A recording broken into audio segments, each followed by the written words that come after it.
출애굽기 16장 19절 20절 말씀 교독합니다. 모세가 그들에게 이르기를 아무든지 아침까지 그것을 남겨두지 말라 하였으나 그들이 모세에게 순종하지 아니하고 더러는 아침까지 두었더니 벌레가 생기고 냄새가 난지라. 모세가 그들에게 노하니라. 26절부터 30절 말씀 교독합니다. 엿새 동안은 너희가 그것을 거두되 일곱째 날은 안식일인즉 그 날에는 없으리라 하였으나 일곱째 날에 백성 중 어떤 사람들이 거두러 나갔다가 얻지 못하니라.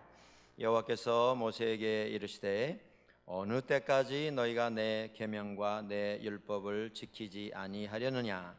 볼지어다 여호와가 너희에게 안식일을 주므로 여섯째 날에는 이틀 양식을 너희에게 주는 것이니 너희는 각기 처소에 있고 일곱째 날에는 아무도 그의 처소에서 나오지 말지니라. 같이 보십니다. 그러므로 백성이 일곱째 날에 안식하니라. 아멘. 저희가 성경 100일 통독을 시작을 했는데 지난주에도 한 10여 명 성도분들이 또 합류를 하셨습니다. 이미 한 주간 지났지만 그래도 계속 지나간 성경 구절도 열심히 읽어서 같이 진도를 맞추면서 시작하시는 분들이 있었습니다. 지난주일에 우리 창세기에 있는 말씀 같이 보셨는데 오늘은 출애굽기에 있는 말씀을 같이 보기를 원합니다. 하나님께서 애굽에 들어가서 430년 종살이 하던 이스라엘 사람들을 그 땅에서 나오게 하셨습니다. 이스라엘의 시작이 출애굽입니다.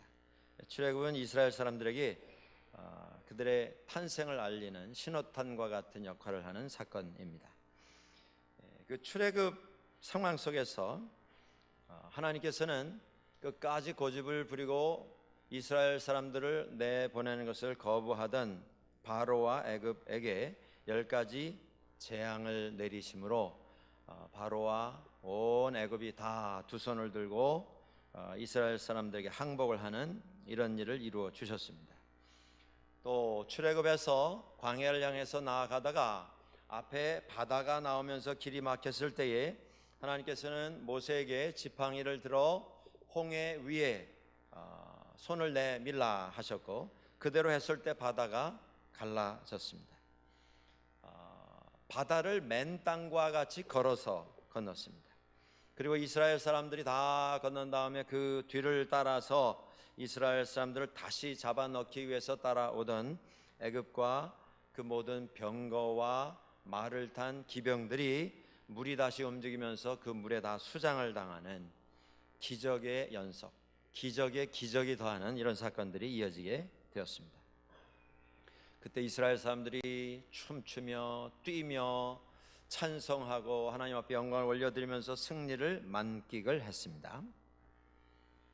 그런데 기적의 기적이 연속이 되는 이런 일이 매일 이어지지는 않습니다. 우리가 신앙생활하면서도 그렇습니다. 은혜를 받고 그 받은 은혜로 인하여서 내 마음속에 큰 감동을 체험하게 되는 때가 있습니다. 그러한 은혜가 연속으로 한참 동안 지속이 되는 때가 있습니다. 그런데 그 은혜가 매일, 그 기적이 매일 반복되지는 않습니다. 일생에 우리가 홍해 바다가 갈라지는 이러한 개인적인 사건들을 경험할 수 있습니다만은 매일 살면서 매일 홍해가 갈라지는 그것을 우리가 경험하지는 못합니다. 또 눈앞에서 우리 믿는 사람들을 따라 들어왔던 악의 세력이 하나님의 진노의 징계 속에서 물속에 다 수장이 되어버리는 모습을 매일 목격하면서 사는 것은 아닙니다. 감동도 시간이 지나면서 식어지기 마련입니다. 감격도 시간이 지나면서 좀 말라버리기 마련입니다. 그리고 남는 것이 우리의 일상생활입니다. 현실, 그것으로 우리가 돌아갈 수밖에 없습니다. 우리가 신앙생활 속에서도 똑같은 경험을 합니다. 이스라엘 사람들이 출애굽해서 그 모든 기적과 기적을 경험하면서 가졌던 흥분 상태가 점점 가라앉게 되면서 그들 생활 속에, 일상생활 속에 그들이 가지고 있는 문제들이 눈에 들어오기를 시작을 했습니다. 그 문제는 한두 가지가 아니었습니다. 사실 그들에게 준비되어 있는 것은 아무것도 없었습니다. 출애굽도 준비를 못한 채 허겁지겁 애굽을 떠나 나왔습니다. 그리고 그들이 가는 곳마다 그들은 문제에 봉착하게 되었습니다. 먹는 것, 마시는 것, 입는 것, 거하는 처소의 문제, 그리고 수십만, 백만이 넘는 그 인원들이 움직일 때에 거기 동반되어야 할 삶의 어떤 규범, 법칙, 원칙 이런 것이 전혀 준비되지 않은 상황 속에서 그들은 매일 어려움을 겪으면서 살아가야 했습니다. 그리고 가장 기본적인 것이 공급이 되지 않자 불평이 터져 나오기를 시작했습니다. 여러분들, 이스라엘 사람들은 불평을 아주 입에 달고 살았던 사람들인 것 같습니다. 출애굽 이전에 그들은 애굽에서 430년 동안 종살이를 했습니다. 노예로서 살았습니다. 그리고 하나님 앞에 부르짖었습니다. 우리가 더 이상 이곳에서 이렇게 살 수가 없습니다. 너무 힘들고 죽을 것 같습니다. 하나님, 우리에게 은혜를 베푸셔서 우리를 이 땅에서 구원해 주십시오. 눈물로 호소했습니다. 그때 하나님께서 모세와 그의 형 아론을 그 땅에 보내셔서 바로에게 나가서 하나님의 말씀입니다. 내 백성 이스라엘을 이 땅에서 나가게 해주시오 요청했을 때에 바로가 이렇게 답을 합니다. 내가 누구냐 도대체? 너의 하나님이 도대체 누구냐? 나한테 이렇게 말할 수 있는 사람이 세상에 없는데 너희가 누구간데 내게 와서 이런 허무맹랑한 요구를 하느냐? 그러면서 하는 말이 이런 말입니다. 너희가 지금 심심해서 생활 속에 할 일이 없어서 궁리궁리하다가 이제 별아별 요청을 다 하는구나. 내가 너희를 조금 더 바쁘게 만들어 주겠다. 그리고는 노예로서 벽돌 만드는 일 더 많이 그 위에 부과를 해서 일을 더 많이 시키고 벽돌 만들 때에 진흙과 함께 섞어야 할 지푸라기 그것을 나라에서 준비해서 나눠주다가 그 말을 듣고 바로가 이스라엘 사람들에게 이제 지푸라기도 너희가 찾아서 너희가 벽돌을 만들고 벽돌도 더 많이 만들어라. 그래서 고생이 더 많아지게 되었습니다. 일의 양이 많아지고 고생이 더해지자 이스라엘 사람들은 바로 모세와 아론에 대해서 불만을 터뜨리기 시작합니다. 아직 출애굽하기도 전입니다. 5장 20절에 그들이 모세를 보고 그에게 그런 말을 합니다. 왜 출애굽 얘기는 꺼내서 우리로 하여금 고생을 시키느냐? 우여곡절 끝에 그들은 드디어 출애굽을 했습니다. 찬양하며 노래하며 그 땅을 나아갔습니다. 그런데 정신이 들은 바로와 그의 신하들이 이제 이 수십만 수백만의 사람들이 우리를 떠나면 그들이 하던 허드렛 일을 누가 해줄 것이냐? 정신 차려보니까 이 노예를 내보내서는 너무 큰 손해가 날 것을 알고 군사를 동원해서 그들이 동원할 수 있는 모든 최신 무기를 다 동원해서 대군을 이끌고 그 뒤를 따라오기를 시작합니다. 사막에 모래 폭풍과 같은 먼지가 일어나면서 그들이 달려오고 있습니다. 그 장면을 본 이스라엘 사람들, 앞에는 바다가 막혔고 이제 바다를 또 건너가면서도 자기 뒤를 따라오는 애굽의 군대를 보면서 또 불만하고 또 불평하기를 시작합니다. 출애굽기 14장에 나옵니다. 그들이 이렇게 말합니다. 모세에게 이르되 애굽에 공동묘지가 없어서 당신이 우리를 이끌어내어서 이 광야에서 죽게 하느냐? 어찌하여 당신이 우리를 애굽에서 이끌어내어 우리에게 이같이 하느냐? 기회만 되면 불만이고 형편만 되면 불평이었습니다. 그걸 건너서 구원받고 이제 광야로 나왔습니다. 거기서 마실 물이 없자 또 원망합니다. 모세에게 원망하여 이르되 우리가 무엇을 마실까? 오늘 본문의 16장에서 그들이 또 상황이 어렵고 먹을 것이 충분하지 않게 되자 불만하고 불평합니다. 16장에서 말합니다. 우리가 애굽 땅에서 고기 가마 곁에 앉아 있던 때와 떡을 배불리 먹던 때에 여호와의 손에 죽었더라 하면 좋았을 것을. 너희가 이 광야로 우리를 인도해 내어 이 온 회중을 굶어 죽게 만드는구나. 지금 이러한 말들은 너무 비인격적인 비난이고 공격입니다. 너무 비인간적입니다. 어려움이 있어서, 마실 게 없고 먹을 게 없어서 우리에게 어려움이 있습니다. 이 일을 어떻게 해결하면 좋겠습니까? 머리를 맞대고 그 해결책을 찾아도 지금 충분하지 않은 이런 상황에서 울며 불며 부르짖다가 하나님 구원 허락하셔서 출애굽하게 되었을 때에 그때의 감동, 그 감격 온데간데 없이 이제 비난을 퍼붓는 것입니다. 이건 다 너 때문에 이렇게 됐다, 이렇게 되는 것입니다. 예의도 없고 상식도 없고 믿음도 보이지가 않습니다. 신앙적인 어떤 최소한의 체면도 다 던져버린 채 비난만 퍼붓고 있습니다.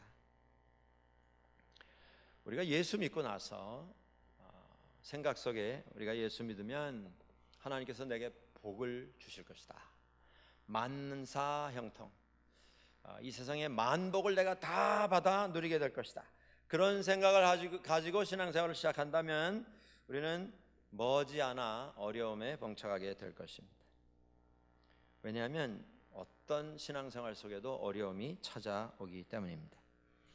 여러분들 물건을 사실 때 어떤 매장에 나가셔서 물건을 확인하고 사시지 않습니까? 그런데 요새는 이제 컴퓨터의 시대가 시작이 되면서 컴퓨터에 광고를 하는 걸 보고 컴퓨터에 나와 있는 사진을 보고 그 물건을 주문하게 되는 때가 있습니다. 여러분들 그런 경험을 하신 적이 있는지 모르겠습니다. 컴퓨터에 이 물건을 싸게 팝니다. 그래서 그 물건 다 사진으로 확인하고 성능 다 확인해서 주문을 했는데 도착했을 때 보니까 영 물건이 기대한 거와는 전혀 다른, 사진에 나온 것과는 전혀 다른 물건이 도착해 본 적이 있으신지 모르겠습니다. 제가 그런 실수를 한 번 한 적이 있습니다.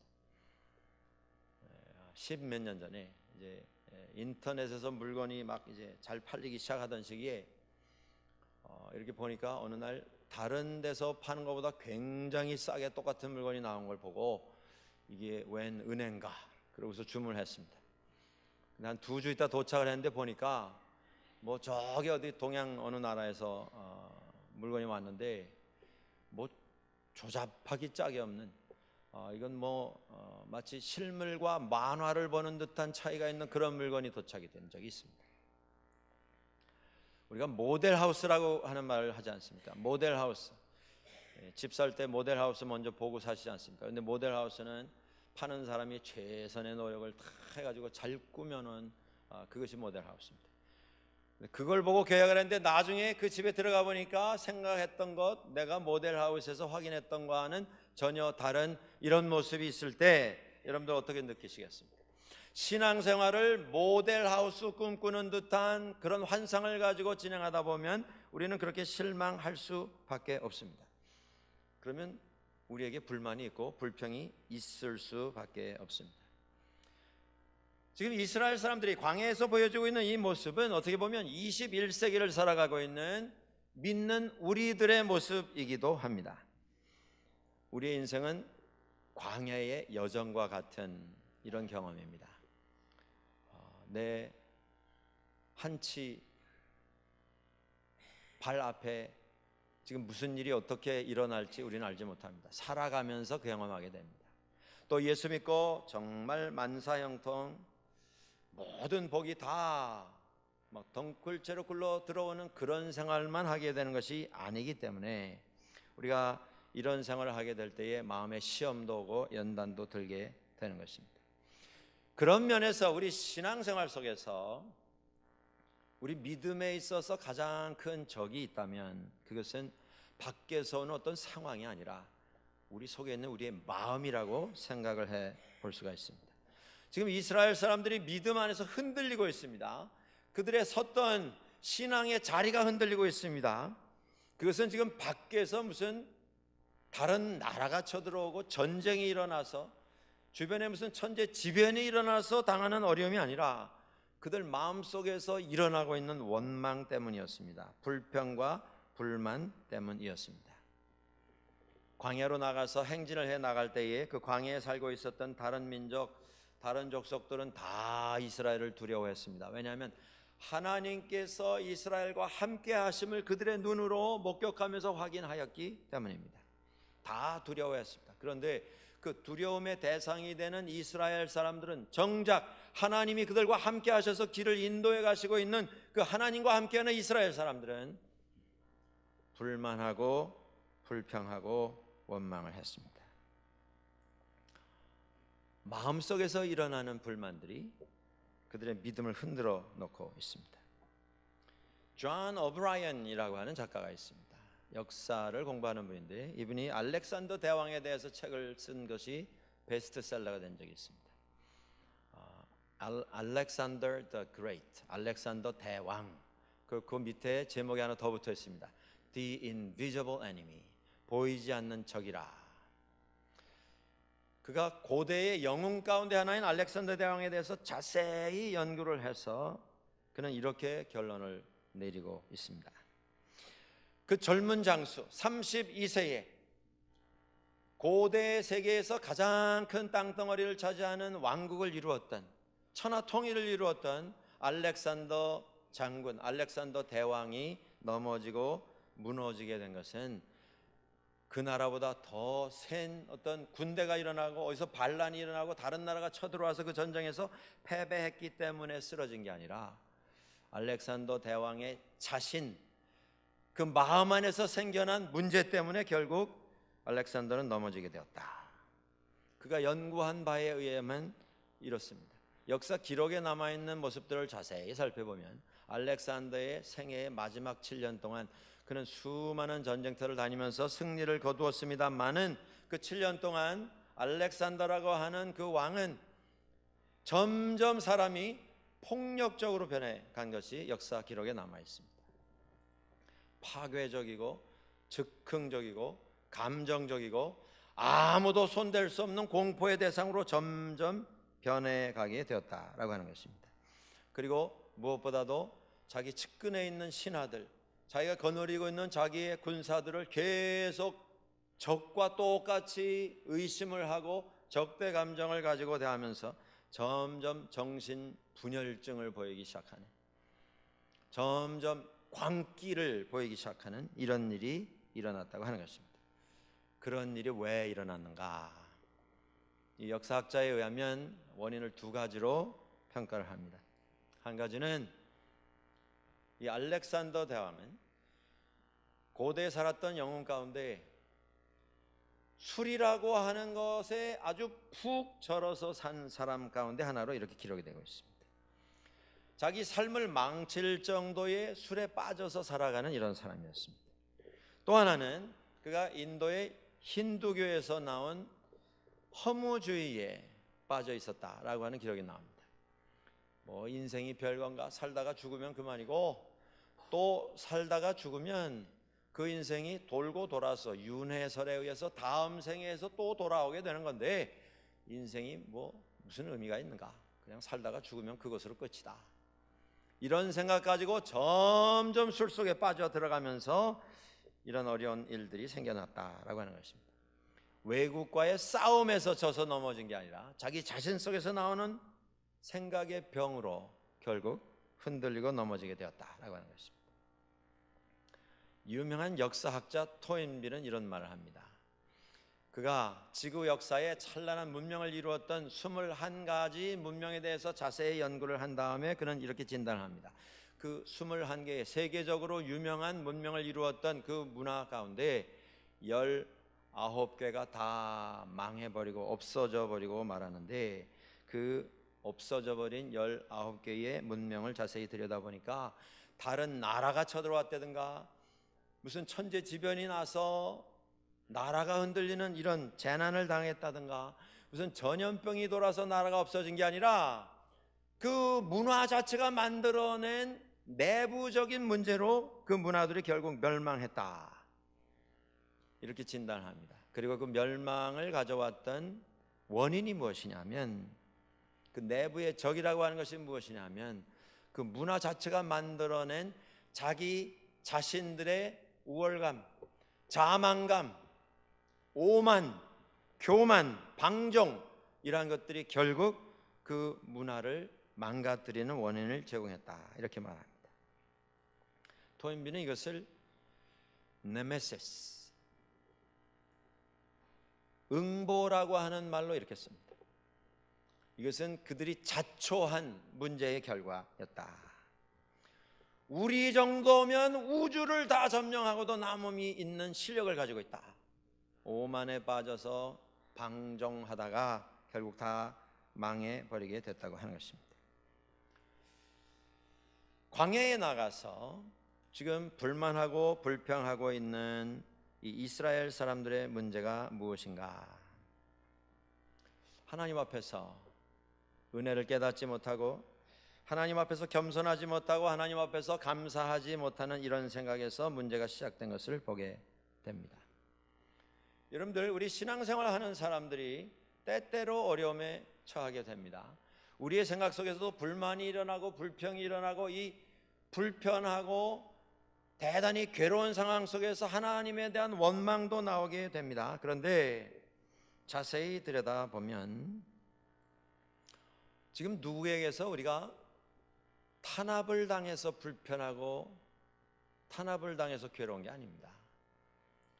지금 우리 주변에 무슨 전쟁이 일어나서, 무슨 천재지변이 있어서 상황이 어렵고 주변의 어떤 형편이 어려워서 우리가 좀 괴로움 당하는 게 아니라, 누가 나를 괴롭혀서 내가 괴로움 당하는 게 아니라, 내 속에 내가 내 자신의 마음을 다스리지 못하기 때문에 기쁨이 없어지고 감사가 사라지고 불평과 불만이 나오게 되는 것을 보게 됩니다.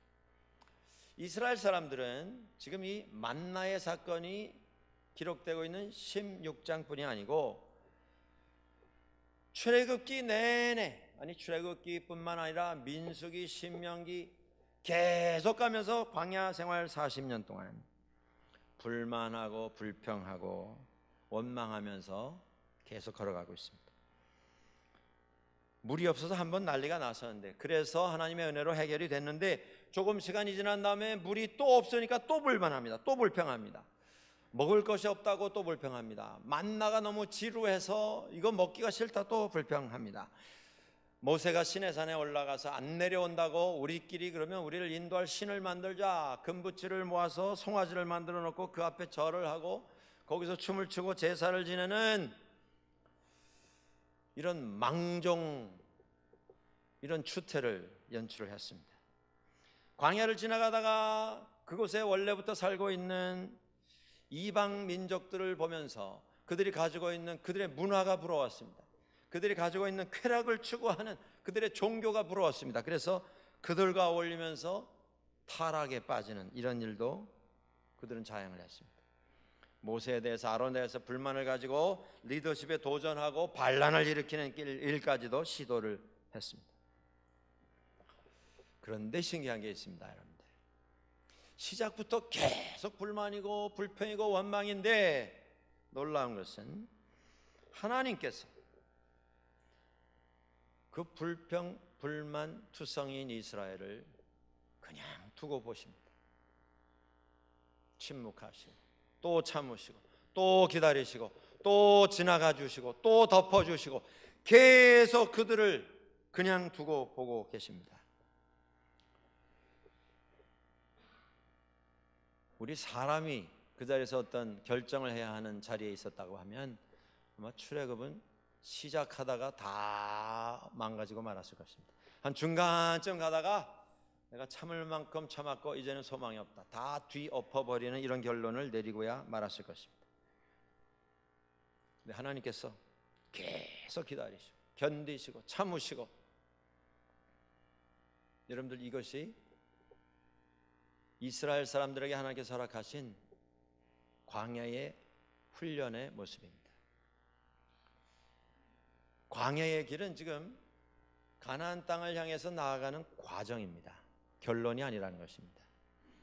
넘어졌습니다. 쓰러졌습니다. 실패했습니다. 실수했습니다. 더 아프고 더 괴로운 것이 무엇입니까? 배신했습니다. 배반했습니다. 그런데도 참으시고 그런데도 묵묵히 그들을 인도해 가시는 하나님. 왜 그렇게 하셨습니까? 그게 결론이 아니었기 때문입니다. 그건 과정인 것을 하나님께서 아시고 그들을 기다리시며 훈련시켜 가신 것입니다. 오늘 우리들이 인생, 아직 우리는 종착점에 도달해 있지 않습니다. 지금 인생이라고 하는 여정을 지나가는 과정 속에 있습니다. 이 과정 속에서 우리도 불만할 수 있습니다. 불평하고 원망할 수 있습니다. 내 속에서 일어나는 나를 제어하지 못하는 참을성 없음에 인하여서 내가 문제를 만들어낼 수도 있겠습니다. 그런데 하나님께서는 기다려 주십니다. 기다려 주십니다. 그걸 알아야 한다라고 하는 것입니다.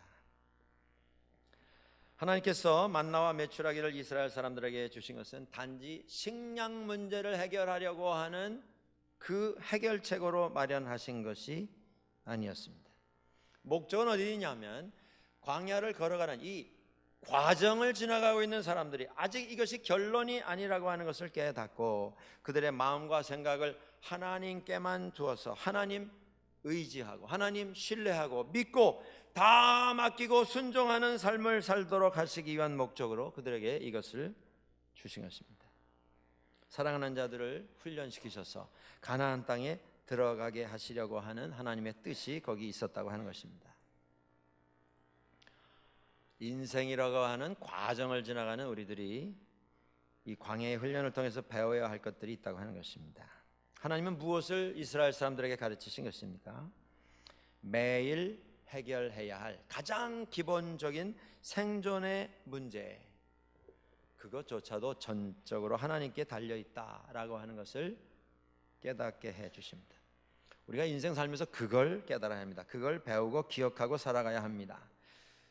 이 만나 사건이 왜 일어나는지, 이 만나 사건이라고 하는 것이 일회적인 사건이 아니라 그 이후에 이어지는 실수와 실패, 불만과 불평, 원망의 사건, 그 모든 매번마다 정확하게 반복적으로 선포가 되는 말씀이 여기에 있습니다. 하나님께서 책임져 주신다. 걱정하지 말라는 것입니다. 이 문제를 가지고 괴로워하지 말라는 것입니다. 이 과정은 지나갈 것인데 그 과정을 지나가게 하시는 손길이 있는데 그 손길이 하나님의 손길이라고 하는 것입니다. 만나 이야기는 하나님의 은혜를 우리들에게 알려주는 사건이면서 동시에 인생이라고 하는 과정을 살아가는 우리들의 불신앙에 대한 경고의 사건이기도 합니다. 하나님의 은혜 가운데 구원을 받았습니다. 광야로 나왔습니다. 광야에서의 생활이 그렇게 안락하고 편안하고 모든 것이 다 넉넉한 생활은 아니었을 것입니다. 그럼에도 불구하고 일상의 어려움 속에서도 계속 우리를 붙잡아 주신 하나님의 손길이 있기에 오늘 저희들은 이 자리에 나와 있습니다. 그걸 잊어버리고 산다는 데 문제가 있습니다. 밤으로 낮으로 하나님의 은혜를 접하면서 사는 많은 사람들이 상황이 어려워지고 주변 환경이 좀 어려워지면 우리 마음속에서 불만이 일어나고 불평이 일어납니다. 원망의 소리가 나옵니다. 우리가 하나님에 대해서 하나님, 저는 이런 어려움을 당할 만한 그 어떤 책임을 질 만한 행동을 하지 않았는데 왜 내게 이런 어려움을 주십니까? 하고 하나님께 따지고 드는 이런 모습도 우리는 가지고 있습니다. 하나님은 이스라엘 사람을 결국 책임져 주시고 결국 하나님께서 약속하신 땅에 들어가게 해 주신 것처럼 오늘 우리의 삶도 마찬가지입니다. 우리가 아직 결론에 도달하지 않았습니다만은 결국 그곳까지 인도해 주실 분이 하나님이시라고 하는 것, 이걸 잊어서는 안 되는 것입니다. 이걸 잊지 말라 하나님께서 매 사건마다 똑같은 메시지로 우리들에게 말씀해 주시고 있습니다. 혹 우리들이 너무 익숙한 나머지 하나님의 은혜에 대해서 무감각한 상태로 살아가고 있지 않은지 모르겠습니다. 여러분들, 세상에서 제일 많은 사람들이 알고 있는 그림이 있다라고 한다면 아마도 프랑스 파리에 있는 루브르 박물관에 전시되어 있는 모나리자 그림이 아닌가 생각이 됩니다. 여러분도 아마 다 여기저기서 사진을 통해서 보셨을 것입니다. 모나리자. 근데 이 사진이 이 그림이 그렇게 큰 그림이 아닙니다. 그래서 그 박물관 가보시면 뭐 그 앞에 수백 명이 항상 서 있기 때문에 가까이 가도 잘 안 보이는 크기의 한 이 정도 크기의 그림이기 때문에 그 멀리서 보려면 쉽지가 않습니다. 그런데 그렇게 많은 사람들이 관심을 가지고 보려고 하는 그 그림이 도난당한 적이 있었습니다. 1911년에 그 그림을 전시하다가 사람들이 점점 많이 오는 걸 보면서 박물관 측에서 여기다가 방범 유리로 만든 벽을 좀 설치를 해야 되겠다. 그래서 업자를 불러서 거기다가 사람이 다가갈 수 없도록 유리로 이렇게 둘러싸는 벽을 설치하는 공사를 시켰는데, 그 공사를 맡은 사람이 그림을 들고 도망을 갔습니다. 고양이에게 생선을 맡긴 격입니다. 그리고 그 그림이 사라졌습니다. 2년 동안. 그런데 아주 흥미로운 일이 일어났습니다. 그 그림이 사라져버리고 없어진 그 박물관에 그림이 걸렸던 자리를 그 박물관에서는 처리를 하지 않고 그냥 내버려뒀습니다. 여기 모나리자 그림이 있었는데 도둑을 맞아서 지금 빈자리가 됐습니다. 설명만 써붙여놓고 거기를 뭐 가리지도 않고 다른 그림을 붙이지도 않고 그냥 2년 동안 내버려뒀습니다. 그런데 흥미로운 것은 그 2년 동안 그림이 없어지기 전 11년 동안 다녀갔던 관람객보다 더 많은 숫자의 관람객이 그 자리를 찾아왔다고 하는 겁니다. 재밌는 현상 아닙니까, 여러분들? 박물관에 뭐하러 가십니까? 그림 보러 가시는데 그 그림이 도둑마저 없는데 그 빈자리를 보려고 11년 동안 왔던 관람객보다 더 많은 사람들이 2년 동안 다녀갔습니다. 그 그림이 거기 있었을 때 사람들은 그 그림을 당연한 것으로 여겼습니다. 언제 가도 걸려있는 그림, 언제 가도 볼 수 있는 그림. 그래서 별로 그 그림에 대해서 고마운 마음도 없고 감상하려고 하는 마음도 없었습니다. 그런데 없어지니까 그 빈 자리가 너무 허전하더라는 것입니다. 여러분들, 우리가 신앙생활을 하면서 이렇게 사는 때가 참 많다고 하는 것입니다. 하나님의 은혜가 너무 당연하고 너무 자연스럽고, 그래서 주신 은혜에 대해서는 까맣게 잊어버린 채 불만하고 불평하고 너무 쉽게 원망하는 이런 모습들을 가지고 있지 아니한가. 우리를 책임져 주시는 분은 하나님이십니다. 우리의 생존의 문제가 전적으로 하나님께서 책임져 주신다는 것을 알고 주님만을 의지하는 훈련, 이것이 우리가 인생 속에서 우리들이 감당해야 하는 훈련인 것입니다.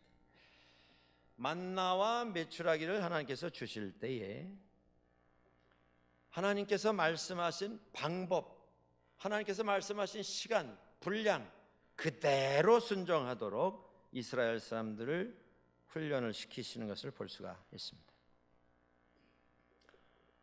이게 뭡니까, 여러분들? 오늘 본문에 보시면 만나가 내리는데, 매일 내리는데 내리는 시간이 있었습니다. 아침 시간이었습니다. 그 아침 시간에 나가야 만나가 있었습니다. 해가 뜨고 시간이 지나면 다 녹아서 없어져 버렸습니다. 만나를 거둘 때 두 가지 원칙을 주셨습니다. 매일 나가서 필요한 분량만큼만 거두어라. 그런데 정한 시간이 지나면 없어진다. 그게 첫 번째 원칙이고, 두 번째 원칙은 매일 거두되 제6일 안식일 전날은 나가서 이틀치를 거두어라. 왜냐하면 제7일 안식일에는 만나가 내리지 않을 것이기 때문이다. 여러분들 이거 생각하시면 좀 불편한 요구가 아닙니까? 옛날에 한국에서 아파트가 처음 생겼을 때에 아침에 더운 물 나오는 시간이 있었습니다. 여러분들 기억나십니까? 한 9시 지나면 더운 물이 끊어졌습니다. 그러니까 아침에 일어나서 조금 뭐 다른 생각하고 다른 일 하다가 하다 보면 더운 물 나오는 시간이 끊어집니다. 이거 불편하기 짝이 없는 건 아닙니까? 하나님께서 만나를 주시는데 주실 것이면 항상 그냥 두시면 필요한 시간에 자기 형편에 따라서 자기 일의 어떤 순서에 따라서 나가서 자기가 원하는 만큼 거둬들이도록 하면 좋을 터인데 왜 꼭 아침에 나가라 하시냐. 또 사람이 다 본인의 어떤 하루의 일과가 다 다른데 그 일과를 따라서 어떤 사람은 나가서 하루치, 어떤 사람은 좀 이틀, 3일치, 뭐 자기 상황에 따라서 좀 편리하게 해주시면 안 되는 것인가? 그런데 매일 거두어라. 많이 거두다가 밤을 지내게 되면 그게 다 상하게 될 것이다. 또 안식일 날은 안 주신답니다. 그럼 매일 주시던 거 뭐 끊었다 열었다 그렇게 하시면 더 불편하실 터인데, 그냥 매일 주시던 대로 하면, 혹 바빠서 못 나간 사람 안식일 아침에도 좀 나가서 거두어 드릴 수 있게 해주시면 좋을 터인데 그렇게 안 하셨습니다. 그런데 어느 시대에나 그런 사람들이 있습니다. 그날치만 거두고 거두어 드린 것은 밤을 지내지 않도록 해라. 머리 좋은 사람들이 하나님 괜히 그러시는 거지. 그러고 나가서는 잔뜩 거둬들였습니다. 내가 내일 아침은 좀 늦잠 자고 안 나가리라. 왜 이런 쉬운 방법인데 왜 매일 나가라 하시냐. 귀찮다. 그래서 잔뜩 걷어 들여왔습니다. 그랬더니 밤에 다 썩고 거기서 벌레가 나왔습니다. 안식일 날 만나가 내리지 않을 것이다 말씀하셨는데, 안식일 날 또 뭐 오늘 매일 내리던 게 왜 오늘 끊어지겠느냐, 또 나가서 그걸 찾아다녔던 사람들이 있었습니다. 여러분들, 어느 시대나 이런 결정을 하는 분들이 있습니다. 머리가 너무 좋아서 내 방법이 하나님의 그 우직한 방법보다, 미련한 방법보다 내 방법이 훨씬 효율적이고 훨씬 효과적입니다 라고 자신하는, 그래서 그 일을 행하는 사람들이 있습니다. 결과가 무엇이었습니까? 아무것도 거두지 못하고 들어왔습니다. 여기서 무엇을 훈련시키고 계신 것입니까? 일상생활에 하나님만을 전적으로 의지해라. 물질이 필요한 것인데 그것이 일용할 양식인 것을 기억하도록 하라. 하나님이 주시는 선물인 것을 기억하도록 하라. 물질은 필요한 것인데 그 물질이 필요에 의해서 우리가 사용하는 물질이 아니라 내 삶을 주장하고 나를 좌로우로 쥐고 흔드는 주인 역할을 하는 노예 생활을 하는 그런 잘못을 범하지 말라 훈련시켜 주시는 것입니다. 그 원칙이 뭡니까? 순종입니다. 순종을 훈련시키신 것입니다. 40년 동안 훈련을 시키셨습니다. 오늘 우리의 삶 속에서 우리가 실패할 때가 있습니다. 순종하지 못할 때가 있습니다. 그러나 여러분들 실망하지 마십시오. 좌절하지 마십시오. 포기하지 마십시오. 왜냐하면 하나님께서는 우리를 오늘도 훈련시켜 주시고 계시기 때문입니다. 지금 이 사람들이 나가서 더 많이 걷어오려고 하는 그 이유가 무엇입니까? 두지 말라고 말씀하셨는데도 이걸 밤을 지새서 다음날 또 쓰겠다고 잔뜩 쌓아놓는 이유가 무엇입니까? 두려움 때문입니다. 생존에 대한 두려움. 매일 아침에 혹 비가 내리면 어떻게 되는 것인가? 시간이 지나면 난 녹아서 없어졌는데 비가 내리면 이거 다 어떻게 될 건가? 우리 아이는 누가 먹일 것인가? 다른 사람들 먹고 할 때 나는 이걸 확보해 놓아야 하겠다. 이게 물질에 대한 두려움입니다. 여러분들, 바알신앙, 바알신 섬기는 바알신앙이 바로 이것입니다. 바알신 섬기는 그 신앙은 풍년, 풍요가 목적인 신앙입니다. 농사져서 바알신 잘 섬기면 풍년이 올 것이다. 가축들이 새끼를 많이 낳아서 풍성하게 될 것이다. 부자가 될 것이다. 결국 물질을 쫓아가는 삶은 바알 신앙입니다. 오늘 21세기를 다스리고 있는 자본주의가 곧 바알 신앙에서 시작이 된 것을 우리는 알 수가 있습니다. 여러분들, 한국에서 최근에 새로 등장하고 유행하는 인사말 가운데 그런 인사말이 있습니다. 우리가 새해가 되든지 뭐 서로 인사 나누실 때 되게 어떻게 인사하십니까? 평안하십시오, 혹은 건강하십시오, 복 많이 받으십시오, 뭐 그 정도 아닙니까? 그런데 요새는 부자 되세요. 예? 아예 그냥 다, 옛날에는 그래도 조금 예의를 갖춰서 했는데 요새는 그냥 인사가 부자 되세요. 또 사람들이 많이 썼던 인사말이 있습니다. 대박 나세요. 대박 나세요. 뭐 하라는 겁니까? 많이 가지고 쌓아놓고 사는 그런 자리에 빨리 다다르시기를 바랍니다. 그 인사가 아닙니까? 현대인들의 로망입니다. 꿈입니다. 소원입니다. 많이 가지고 쌓아놓고 사는 것. 물질은 필요한 것입니다. 바알 신앙은 물질이 목적이 되는 삶입니다. 하나님 신앙에서 하나님께서는 물질을 우리에게 허락해 주십니다. 그러나 물질이 목적이 아니라 하나님 자신이 목적이 되시는 것, 그것이 우리가 받는 훈련입니다. 여러분들 그걸 훈련하셔야 됩니다. 자꾸 쌓아놓는 훈련하지 마시고 이건 하나님 주시는 은혜다라고 고백할 수 있는 그 훈련을 받으셔야 합니다. 풍요가 성공입니다. 풍성이 세상에서 사람들에게 자랑입니다. 그것이 바알 신앙입니다. 없으면 저주입니다. 그러나 우리는 없는 가운데서도 더 풍성한 은혜를 여전히 체험합니다. 그게 하나님 신앙입니다. 두려움은 결국 우리를 죄로 끌고 들어갑니다. 두려움은 우리를 하나님이 아닌 것을 무리해서 선택하게 만들어 버리게 됩니다. 죄와 두려움은 사돈지간입니다. 떨어지지 않습니다. 그걸 멀리하는 그 훈련을 받아야 합니다. 마지막으로 드리고 싶은 말씀이 있습니다. 광야의 훈련은 결국 인간의 궁극적인 문제는 우리가 이 땅에서 어떻게 살아남을 것이냐라고 하는 것에 있지 않고 하나님의 영원한 나라에 들어가는 것, 곧 가나안 복지에 들어가는 것임을 우리로 하여금 기억하도록 하시는 훈련입니다. 오늘 우리가 그 훈련을 받고 있는 것입니다. 요한복음 6장에 오병이어의 기적의 사건이 일어난 다음에 유대인들이 주님께 나와서 여러 가지 이야기를 나누다가 이런 말을 합니다. 주님, 우리 조상이, 우리 유대인들이, 우리 믿음의 조상들이 모세를 통해서 광야에서 만나를 먹고 그곳에서 죽지 않고 살아남았습니다. 그때 예수님께서 그 대화 끝에 6장 48절 이하에서 이렇게 말씀합니다. 내가 생명의 떡이니라. 너희 조상들은 광야에서 만나를 먹었어도 죽었거니와 이는 하늘에서 내려오는 떡이니 사람으로 하여금 먹고 죽지 아니하게 하는 것이니라. 나는 하늘에서 내려온 살아있는 떡이니 사람이 이 떡을 먹으면 영생하리라. 내가 줄 떡은 곧 세상의 생명을 위한 내 살이니라 말씀하셨습니다. 오늘 우리가 세상을 살아가면서 일용할 양식 만나가 필요합니다.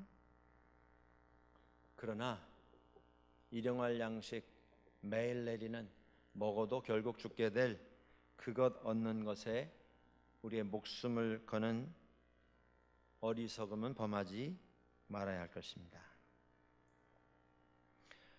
목숨 연장하는 것이 삶의 목표는 아닌 것입니다. 정작 우리에게 필요한 것이 무엇입니까? 생명의 떡. 생명의 떡은 누구이십니까? 예수 그리스도. 그렇습니다. 그분 손 붙잡고 매일 그와 함께 동행하는 삶을 우리는 매일 훈련을 받고 있는 것입니다.